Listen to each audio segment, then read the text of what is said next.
I'm Dr. Russell Blaylock. I'm a board-certified neurosurgeon. I've retired from active practice. Now I do primarily theoretical research in neurosciences and spend most of my time writing research articles, review articles on neuroscience projects at the present time. Well, leading from that, when we start looking at, look at some of the programs that have sort of spurred out of this. You know, the high-tech DNA manipulation, brain manipulation through electrodes or through transmission outside of electrodes to change human thinking.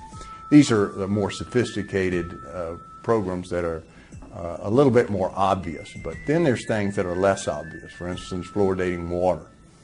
They looked at 39,000 school children in which they looked at the effect of fluoridation versus non-fluoridation, and they found it had no beneficial effect at all. Well, they hid that document so scientists couldn't examine it, and the public and the media would never see it.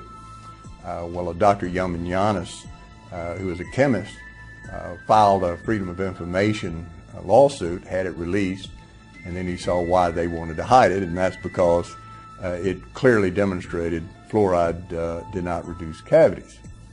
Another study included 400,000 children in India. All of these studies showed the same thing. Adding fluoride to water did not reduce cavities at all. And in fact, several of the studies showed it increased cavities. And it did so because it weakened the dental layer of the tooth and made it more prone to become cavities.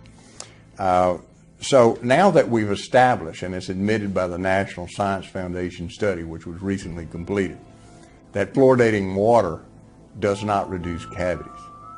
There's no modern evidence whatsoever that fluoridating water reduces cavities at all. So you have to ask the question, well, why are you still fluoridating water? And even insisting that bottled water be fluoridated, that no one would have access to unfluoridated water except the elite. Well, if we look at the scientific studies on what is the effect of fluoridation, well, we know fluoridating water through a number of studies, some of which were ordered by the federal government itself in the earlier days, increases cancer risk. This study was so impressive to some members of Congress, they ordered a study of this link to cancer through the Patel Research Institute. These studies showed that, number one, it produced a number of types of cancer, one which was a very rare liver cancer, and it significantly increased the growth of cancer in people who already had cancers. We know that it has profound effects on the brain. One of the most impressive was done by Dr. Phyllis Mullenix, who was a highly regarded neurotoxicologist. The fluoride produced two main effects. If you fed the fluoride to a pregnant animal, the offspring then became hyperactive. If you gave the fluoride after birth, the animal became very lethargic, sort of like a couch potato, didn't really want to do anything, became very apathetic acting. She completed this research, and she also measured the fluoride levels in the animal's brain and found some very interesting things. It's that fluoride tends to accumulate in the part of the brain that controls behavior, particularly the hippocampus and the other limbic areas of the brain. Where she, after they found that this had been published, they fired her. And the Forsyth Dental Research Institute, in fact, about that time, had gotten a $250,000 grant from the Colgate Company, which fluoridates their toothpaste. Well, Dr. Yamanyanis did some studies and looked at the different tissues in the body, found out the highest accumulation was in the thyroid gland. It had been known that one way to reduce thyroid function was to put fluoride in the water, that it produced a significant hypothyroidism, or low function of the thyroid gland. Now, not only does that produce lethargy, apathy, weakness, tiredness in adults, but if you do it in pregnant women, the babies are born with low IQs and they never recover. So we've got some rather profound problems with fluoridation that are now well documented from laboratories all over the world without any question. For instance, one of them Dr. Varner did out of Europe, in which he looked at 0.5 parts per million, which is half of what's put in water, and found significant death of neurons in the brain and damage to the blood vessels that supply blood to the brain. He's a highly regarded researcher.